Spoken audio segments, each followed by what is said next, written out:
La llavor d'aquest projecte de l'espectacle Niu sorgeix amb l'espectacle anterior, Nua, que va ser com una reflexió que em va portar l'herència que vaig rebre, que van ser les esquelles del meu avi. Llavors, a través d'aquesta aportació que van fer les esquelles, em van venir un munt d'emocions, sensacions que em van inspirar per anar a veure quin era l'origen pel qual jo em dedico a fer universos que sonen i espectacles d'aquestes qualitats.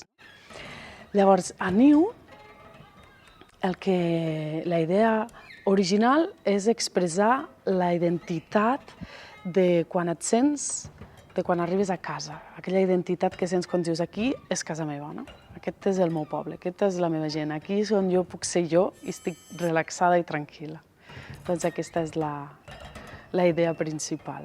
Per permetre'm revisar d'on bec per inspirar-me, començar a rascar en aquesta tradició, en aquests orígens, en aquests sons originals, per anar traient aquestes capes i poder-nos trobar avui, sempre filtrant-ho des del llenguatge contemporani.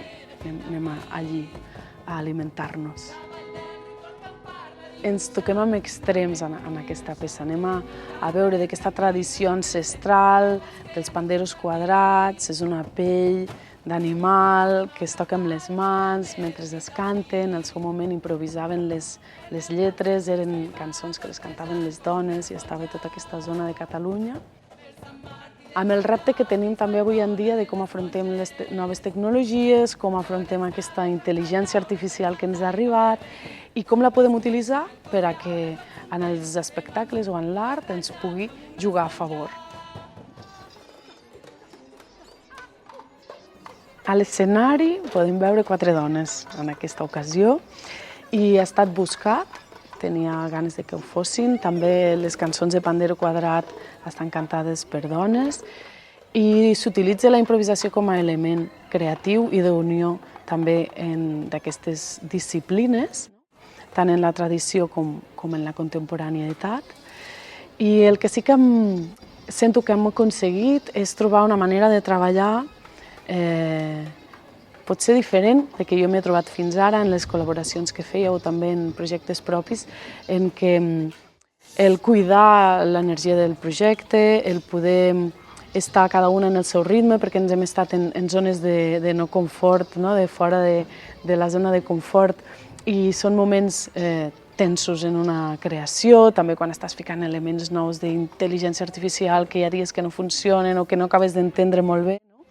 Doncs procurar molt el cuidar el procés de creació de l'equip que fos molt acompanyat i molt parlat, i sento que ho hem aconseguit, que hem trobat una manera diferent de treballar, intentant portar l'energia de les tensions cap a un altre lloc, que segurament, sent dones, ha sigut més fàcil. M'agradaria parlar molt de l'equip, perquè ha sigut una peça molt col·lectiva.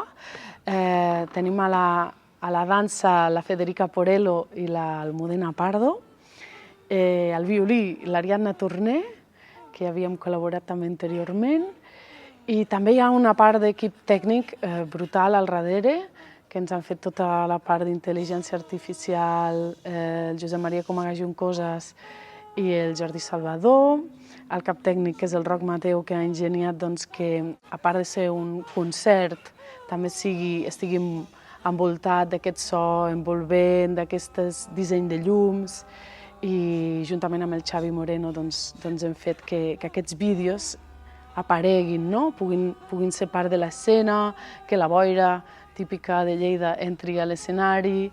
Tots aquests elements fan que el treball sigui molt acurat. També hem tingut la Marga Socias, amb aquest ull extern que ens ha fet que la història pugui ser més entenedora, i la Leo, que també ens ha lligat, ha acabat de fer tots aquests nusos d'últim moment. Vídeo aquí, llum allà, ara entrem. Així que ha sigut un treball d'equip molt potent i brutal. La intel·ligència artificial que utilitzem a l'espectacle són dues vies. La primera és la que capta el moviment de les ballarines per transformar-lo en so. Una intel·ligència artificial el que té és que l'entrenem per una cosa concreta, per fer un resultat concret. En aquest cas, entrenem els moviments que farà la ballarina en diferents disposicions i amb uns sintetitzadors li diem que utilitzi aquell sintetitzador en uns rangs de so que ella després anirà desenvolupant de manera aleatòria en el seu camp. Així que el que fem aquí en aquest moment de la intel·ligència artificial és l'entrenament aquest del moviment concret de la ballarina. I l'altre moment que utilitzem la intel·ligència artificial és a través d'un sensor de moviment que em poso a la mà amb un anell, que ja està prefabricat, i aquí sí que agafem un projecte que l'han fet des de l'IRCAM de París, que és un centre d'investigació electrònica i de composició amb mitjans electrònics, que ells ja han anat desenvolupant això, i el que li fem és que m'acompanyi uns sons de percussió a través de la veu, que jo li dono inputs amb la veu. Així que el que és la intel·ligència artificial ja està precreada i aquí l'únic que li hem dit és com l'ha d'utilitzar. Llavors, a través de com jo modulo la veu amb el micròfon i de com li dic unes direccions amb l'anell, genero aquests sons a temps real i puc interactuar sonorament i desplaçar-me, perquè al ser percussionista sempre necessito aquests instruments i estic com limitada. I així podem acabar aquesta bacanal totes juntes. Quan vaig pensar aquesta peça sabia que volia cantar cançons i que volia que les cantéssim totes, però no sabia segur si era possible. Una, perquè no totes tenen formació de veu, però sí que sabia segur que totes podem cantar, perquè és una cosa que la portem impregnada a l'ADN. Llavors vaig estar buscant músiques tradicionals catalanes, com que estava treballant també amb el Jaume Ayats, vaig fer diferents trobades amb gent i de cop vaig descobrir el pandero quadrat, que el coneix ja molta gent, però jo no sabia que n'hi havia una zona de Catalunya. El tenia més conegut el de Peñaparda i que el tocaven en altres zones. La Laia Pedrol, que és la que ens ha fet l'acompanyament, ens va ajudar en les lletres perquè hem sigut incapaces d'improvisar-les.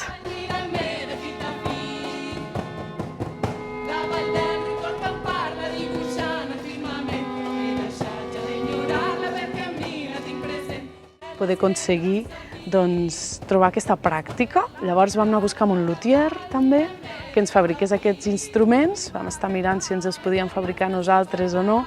Al final vam decidir anar amb un luthier. Amb aquest luthier vam fer una cosa nova, en aquest cas, perquè em preguntava què hi voldràs, cascavells, i voldràs gra a dins, i que és que encara no sé com anirà, no? Llavors vam fer un disseny que vam foradar el marc i per poder tenir un cargol i poder canviar el gra en funció del que necessitéssim després a l'obra. Així que vam fer aquest mecanisme i jo, al ser percussionista, ja engeniava, no? Si potser un voldrem que en tingui més o menys.